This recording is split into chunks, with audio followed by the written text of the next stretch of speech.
everybody, I'm Dennis Stack. And I'm Nate Fisher. And welcome to another episode of Cinema Buffs. And we're bringing you our review of the live-action adaptation of Disney's The Jungle Book.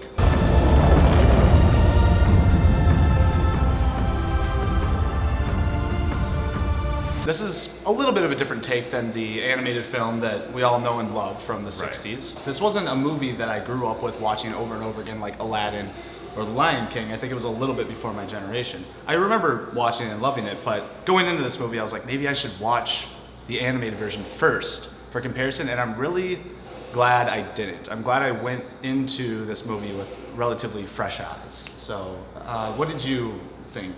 Well, walking into into this movie, it's a little bit different for me. Jungle Book was one of those movies that I did watch growing up and I loved. And so walking into this, I had fairly low expectations. I mean, Disney's live adaptations of their animated classics haven't really turned out so well before. We've already discussed Alice in Wonderland. Yeah.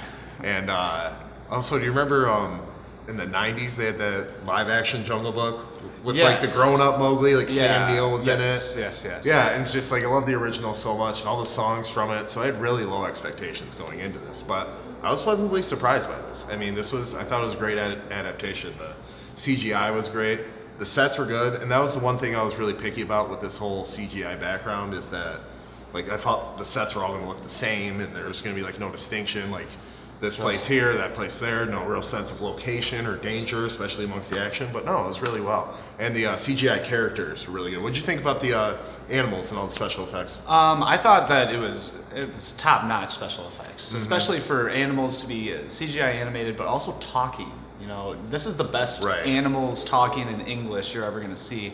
Obviously, there's no way for something like this to be truly convincing because obviously animals don't speak. So, but they did a really good job of putting you in that place. It is 100% CGI besides Mowgli. Like, it is all animated, and it didn't take me out of the experience, but I felt like there was a scene or two that it was really CGI heavy, where you could tell just a little bit, but that's to be expected with a movie that's this heavy CGI. But I thought they handled it really, really well. Right, and you mentioned Mowgli, played by this young newcomer. His name's Neil Settee.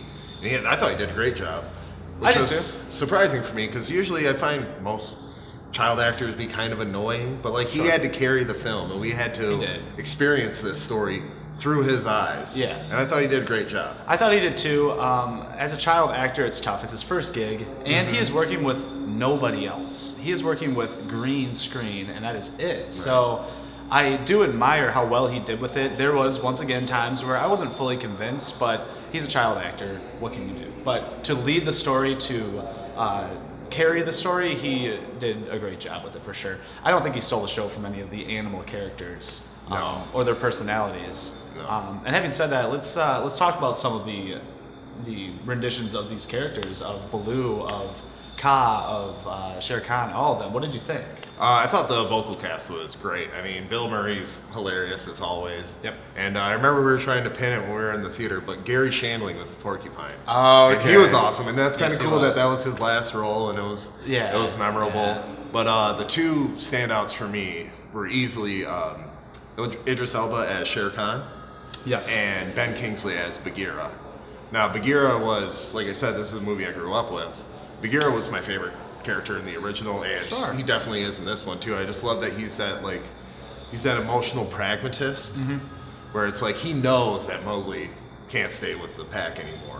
But he doesn't want to get rid of him because he loves Mowgli. But you know, he's still the voice of reason. Right. I completely agree with Idris Elba of Shere Khan. He was menacing and evil and just such an intimidating force in this film. I totally believed Shere Khan. Yeah. I just thought he was awesome.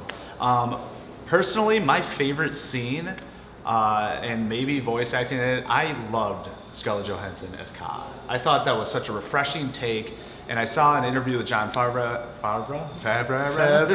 and he wanted to cast Kaa this time as a female because he felt like it was too male-heavy of a cast. There's so many male characters in this film, but I just think Scarlett Johansson has this amazing, almost entrancing, soothing voice.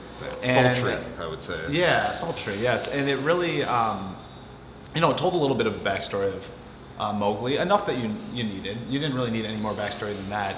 But that scene I thought was just so cool. But what about you? You said Shere Khan. Did you like?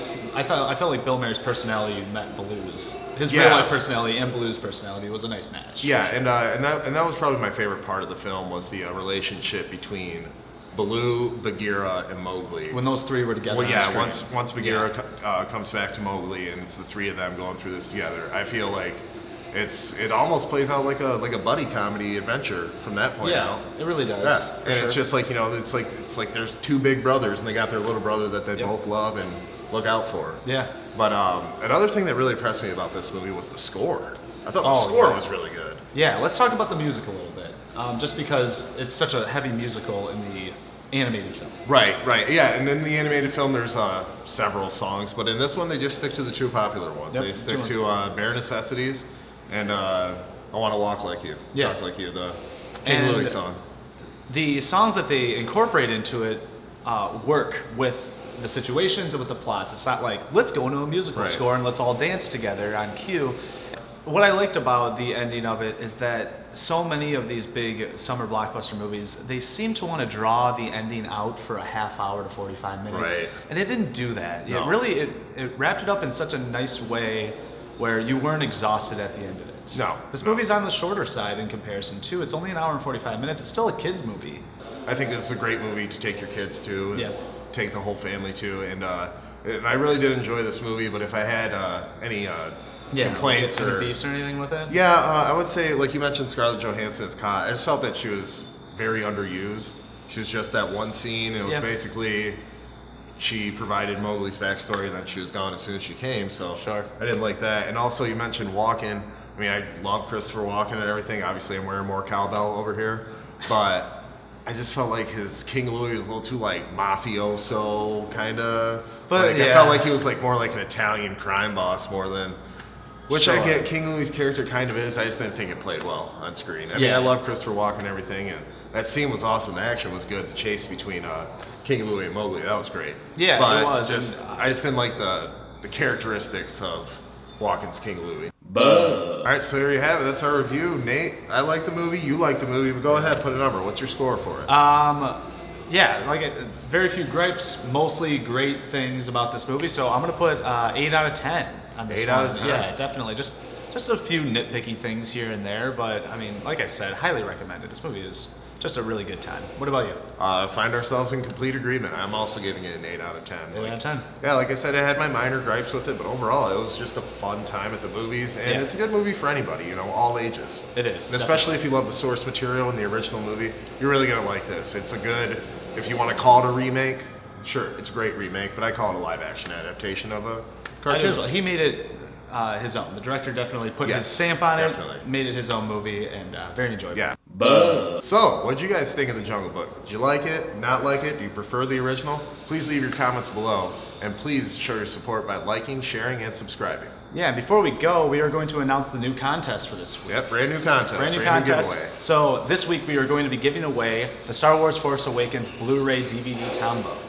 So all you have to do is share this video, and we will randomly choose someone that will win that Blu-ray DVD, and we'll announce the winner on our next review of the movie Keanu. So that's it for this episode, guys. And don't forget, there's no place like the theater.